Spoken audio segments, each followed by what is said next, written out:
আসসালামু আলাইকুম। আপনাদের সবাইকে স্বাগতম নতুন একটি ভিডিওতে। আমি ফাহিম। আজকে আমরা দেখব কিভাবে পাইথনের এক্সটার্নাল যে লাইব্রেরিগুলো আছে সেগুলো ইনস্টল করতে হয়।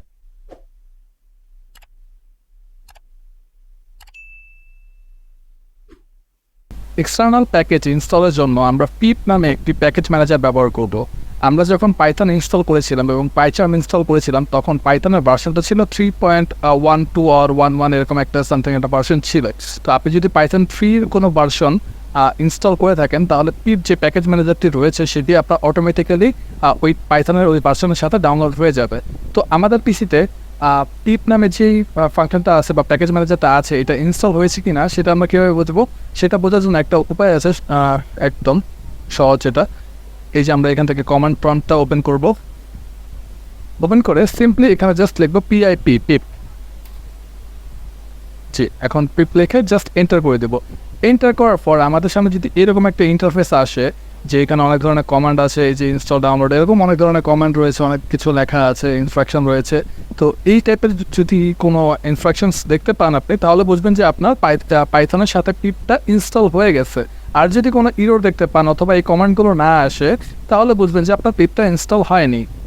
আমরা এখন একটা কাজ করতে পারি, সেটা হচ্ছে আমরা ঠিক যেভাবে পিপের ডিটেলটা দেখলাম যে পিপ আমাদের এখানে ইনস্টল আছে কি না, আমরা যেভাবে দেখলাম এটা সেভাবে আমরা দেখতে পারি যে পাইথন আমাদের এখানে ইনস্টল আছে কি না, অথবা পাইথনের কোন ভার্সনটা আমাদের এখানে ইনস্টল আছে। তো তার জন্য যেটা করতে হবে, সিম্পলি এই জিনিসটা যে ছিল, লেখাগুলো ছিল, এখানে স্ক্রল ডাউন করে নিচে এসে এখানে একটা লেখার জায়গা আছে, দেখবেন যেটা ব্লিঙ্ক করছে, এখানে জাস্ট একটা ক্লিক করে লিখে দেবেন পাইথন। জি, দেখতে পাচ্ছেন এখানে আছে পাইথন 3.11.6, অর্থাৎ আমরা এই ভার্সনটা ইনস্টল করেছিলাম এবং আমাদের পিসিতে বর্তমানে এই ভার্সনটাই রান করছে। আচ্ছা, আমরা তো এখন দেখলাম যে পিপের ডিটেল ইনফরমেশন অথবা পিপ ইনস্টল আছে কিনা সেটা কীভাবে বের করতে হয় এবং পাইথনের ভার্সনটা কীভাবে চেক করতে হয়। তো এখন একটা মেইন কথা হচ্ছে যে ধরেন আমরা যখন এই কমান্ড প্রম্পটে কোড করি, আমাদের পাইথনের কোডগুলো অনেকেই কমান্ড প্রম্পটে করে থাকে, কিন্তু কমান্ড প্রম্পটে একটা প্রবলেম হচ্ছে, আমি যখন এখানে একটা কোড লিখবো, তো কোডটা লেখার পর আমি যদি এই কম্পাইলার এই যে কমান্ড প্রম্পটটা এখান থেকে যদি আমি কেটে দিলে কিন্তু আমার সবগুলো কোড চলে যাবে। তো আমি আমার প্রিভিয়াস কোডগুলো আর অ্যাক্সেস করতে পারবো না। তো আমার নতুন করে আবার শুরু থেকে একদম শেষ পর্যন্ত আবার কোডগুলো লিখতে হবে। কিন্তু এইটা ওভারকাম করার জন্য একটা উপায় হচ্ছে আমরা জুপিটার নোটবুক ইউজ করতে পারি। পাইথনের মতো একটা বড় বড় প্রজেক্টের জন্য কোড করতে পারি, কিন্তু মেইনলি যখন আমরা ডেটা ক্লিনিং অথবা ডেটা প্রসেসিং এই টাইপের কাজগুলো করে থাকি, অর্থাৎ ডেটা সায়েন্সের আন্ডারে কিছু কাজ রয়েছে যেগুলো আমাদের এই মানে জুপিটার নোটবুক অথবা এই টাইপের যে কম্পাইলারগুলো রয়েছে এগুলোতে কাজ করতে হয়। তো ওইটা প্রজেক্টের মতো বড় কোড করতে হয় না, এটা আমাদের পার্ট বাই পার্ট পোর্শন আকারে কোডগুলো করতে হয়। তো এই প্রবলেমটা সলভের জন্য আমাদের একটা কম্পাইলার রয়েছে, সেটা হচ্ছে জুপিটার নোটবুক। তো জুপিটার নোটবুকে আমরা কোডগুলো করতে পারি। তাহলে হবে কি যে আমি যদি ওইটা কেটেও দিই, তো একটা পোর্শন কাটার পর আমরা অন্য একটা পোর্শনে পরের আগের কোডের শেষ থেকে শুরু করতে পারবো। তো এটা হচ্ছে জুপিটার নোটবুকের সুবিধা। এখন কথা হচ্ছে আমরা যে জুপিটার নোটবুক ইনস্টল করবো, তো এটা তো মানে ইনস্টল করাটা একটু টাফ। এখন কথা হলো যে আমি যদি ওইভাবে না করি, আমি কয়েকটা টিউটোরিয়াল দেখলাম অথবা কয়েকটা ভিডিও দেখলাম যেখানে হচ্ছে এই ফোল্ডারের ভিতর থেকে ওই ফোল্ডারের ভিতরে যাও, আবার ওইটা থেকে আবার অন্য একটা ফোল্ডারের ভিতরে যাও, দেন ওইখানে কিছু কমান্ড লেখো, কমান্ড লিখে তারপর জুপিটার নোটবুকটা ইনস্টল করো। এত কাহিনীর তো দরকার নেই ভাই, তাই না? আমার কাছে আমার একটা সহজ উপায় থাকতে আমি কেন এই কঠিন উপায়টা অবলম্বন করব? তো একটা উপায় হচ্ছে, আমি অ্যানাকোন্ডা নামক একটা সফটওয়্যার আছে, তো অ্যানাকোন্ডা নামক যে সফটওয়্যারটা সেটা আমরা ইনস্টল করতে পারি। সেটা কীভাবে ইনস্টল করতে আমি দেখিয়ে দিচ্ছি। এখান থেকে জাস্ট সিম্পলি লিখবেন অ্যানাকোন্ডা ডাউনলোড, যে আমার এখানে লেখাই আছে। তো এই যে ফ্রি ডাউনলোড, এখানে ক্লিক করার পর জাস্ট এইখানে যদি আপনি ক্লিক করেন, এই ডাউনলোডে ক্লিক করলে এখানে অটোমেটিক্যালি ডাউনলোড হওয়া শুরু হবে। তো আমি যেহেতু আগে থেকে ডাউনলোড করে রেখেছি, আমি আর ডাউনলোড করছি না। আপনার জাস্ট এখানে আর এখানে কোনো কমপ্লিসিটি নাই, জাস্ট এখানে একটা ডাউনলোডে ক্লিক করবেন, অটোমেটিক ডাউনলোড হয়ে যাবে, তারপর ইনস্টল করে দেবেন অন্যান্য সফটওয়্যারের মতোই। এখন আমি এটা মিনিমাইজ করছি। তো অ্যানাকোন্ডার ভিতরে কাজগুলো কীভাবে হয় আমরা দেখি। যে আমি এই যে ওপেন করে নিচ্ছি অ্যানাকোন্ডার এমুলেটর, যেটা দিস মে টেক এ ওয়াইল।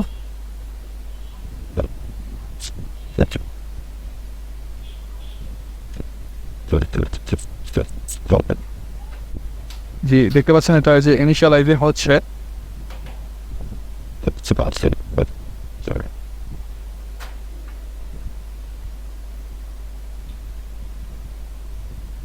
এইখানে অ্যানাকন্ডার মধ্যে একটা সুবিধা হচ্ছে ধরেন এখানে জুপিটার নোটবুক, স্পাইডার, তারপর এরকম অনেক অনেক ছোটো ছোটো কিছু সফটওয়্যারটাকে কম্বাইন করে এইখানে একটা সফটওয়্যারের মধ্যে রাখা হয়েছে। তো আমার যখন যেটা সুবিধা, আমরা এই একটা সফটওয়্যারের মাধ্যমে আমরা সেই আলাদা আলাদা যে সফটওয়্যার যেগুলো রয়েছে সেগুলোকে আমরা অ্যাক্সেস করতে পারি। তো যেমন ধরেন এই যে অ্যানাকন্ডা, এটা ওপেন হয়ে গেছে, তো ওপেন হওয়ার পর এরকম একটা ইন্টারফেস আপনাদের সামনে দেখাবে। তো এইখানে দেখতে পাচ্ছেন যে এই যে ডেটা স্পেল, দেন অ্যানাকন্ডা নোটবুকস, তারপরে যে জুপিটার ল্যাব, তারপরে যে জুপিটার নোটবুক কই গেল, এই যে জুপিটার নোটবুক, দেন হচ্ছে পাওয়ার শেল, তারপর PyCharm, visual code studio, Spyder, AWS। তো এই টাইপের অনেক অনেক অনেক অনেক সফটওয়্যার নিয়ে এই একটা হচ্ছে কম্বাইন্ড সফটওয়্যার করেছে। তো এই একটা সফটওয়্যার ইনস্টল করলে আমরা এগুলো সবগুলো অ্যাক্সেস করতে পারবো। এখন আমরা যেহেতু জুপিটারে কাজ করব, তো জুপিটারে কাজ করার জন্য সিম্পলি এখান থেকে লঞ্চে ক্লিক করলে এটা একটা ইন্টারফেসে ওপেন হবে। তো আমরা এখানে লঞ্চ করে দিয়েছি, দেখি।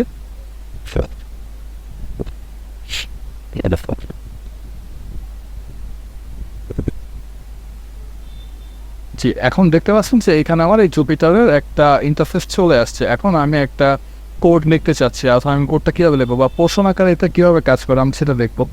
তো এখান থেকে আমি হচ্ছে একটা নিউ ফাইল করতে যাচ্ছি। কারণ আমি ফাইলটা কোথায় করবো, আমি ডাউনলোডসের এখানে একটা ফাইল করি,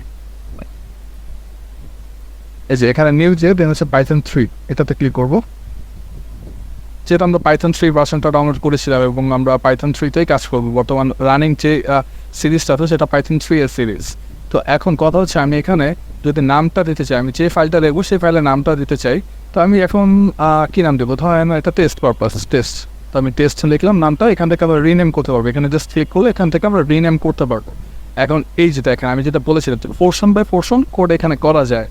তো এইখানে ধরেন আমি একটা ভ্যারিয়েবল নিচ্ছি এস ইকুয়াল 10, দেন এন্টার দিলে নিচে লাইনে চলে যাচ্ছে। তারপর এখানে কে ইকুয়াল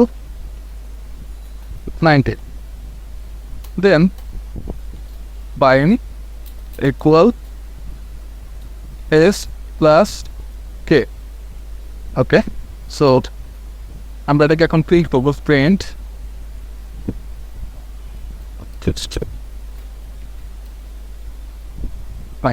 দেন এটাকে রান করবো।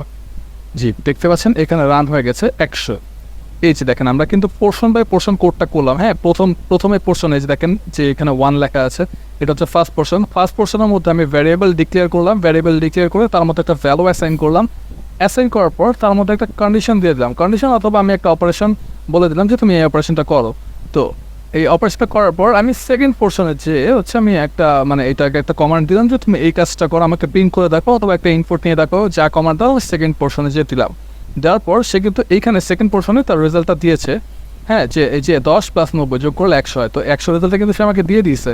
তো 100 রেজাল্ট দেওয়ার পর এখন আমাকে নতুন আর একটা পোর্শন দিয়ে দিচ্ছে যে আমি এখান থেকে চাইলে আবার নতুন করে কোড করা শুরু করতে পারি। এটাই হচ্ছে জুপিটার নোটবুকের সুবিধা, যে একটা প্রোগ্রাম আমার ক্লোজ হয়ে গেলেও আমার পরবর্তী প্রোগ্রামটা তাৎক্ষণিকভাবেই শুরু করা যায়। আমার একটা কেটে দিলে অন্যটা কাটা লাগে না। এটা হচ্ছে জুপিটার নোটবুকের সুবিধা। যেহেতু আমরা অনেক ধরনের বেসিক কাজগুলো শিখলাম, লুপ, তারপর হচ্ছে ভ্যারিয়েবলস, তারপর অপারেটরস, আরও অনেক অনেক কিছু যা পাইথনের মধ্যে আছে। আমরা ইন্টারমিডিয়েট লেভেলে কিছু শিখি নাই, অ্যাডভান্স লেভেলেও কিছু শিখি নাই। শুধুমাত্র বেসিক লেভেলে যা যা সম্ভব বা যা যা আছে সেইটারই ক্লিয়ার একটা ধারণা আমরা আপনাদেরকে দিতে চেষ্টা করেছি। আশা করি আমরা সফল হব। এরই মধ্যে দিয়ে আমাদের পাইথন প্রোগ্রামিং টিউটোরিয়ালটা শেষ হচ্ছে। আশা করি যদি কোনো বাচ্চা মানুষরাও যদি এই টিউটোরিয়ালটা দেখেন, তাহলে তারাও পাইথন প্রোগ্রাম করতে পারবেন একদম বেসিক লেভেলে। ইন্টারমিডিয়েট লেভেলে এটা দিয়ে হবে না, বা অ্যাডভান্স লেভেলে এটা দিয়ে হবে না। আমরা আপনাদেরকে মিথ্যা আশ্বাস দিব না, কিন্তু বেসিক লেভেলে এর থেকে বেশি কোনো কিছু জানার প্রয়োজন নাই। এটা জানলে আপনি এটা দিয়ে একদম ইউনিভার্সিটি লাইফ পার করে দিতে পারবেন। তারপর যদি আপনার কোনো প্রজেক্টের জন্য যদি আপনার সেটা রিকোয়ারমেন্ট থাকে যে না আমার ইন্টারমিডিয়েট লেভেলের পাইথন প্রোগ্রামার হতে হবে অথবা অ্যাডভান্স লেভেলের পাইথন প্রোগ্রামার হতে হবে, সেটার জন্য অনলাইনে অনেক রিসোর্স রয়েছে অথবা অনেক পেইড কোর্স রয়েছে, সেগুলো আপনারা করতে পারেন। কিন্তু পাইথনের হাতেখড়ি হিসেবে আমরা এই কোর্সটাকে আপনাদের সামনে তুলে ধরলাম। আশা করি যদি আপনারা স্কিপ না করে ভিডিওগুলো পুরোপুরি দেখেন, তাহলে এখান থেকে অনেক কিছু শিখতে পারবেন এবং এগুলো আপনাদের রিয়েল লাইফে কাজে লাগবে। পরবর্তীতে আমরা চলে আসবো অন্য কোনো একটা টপিকে, অন্য কোনো একটা টিউটোরিয়াল নিয়ে। ততক্ষণ সাথেই থাকবেন। ধন্যবাদ।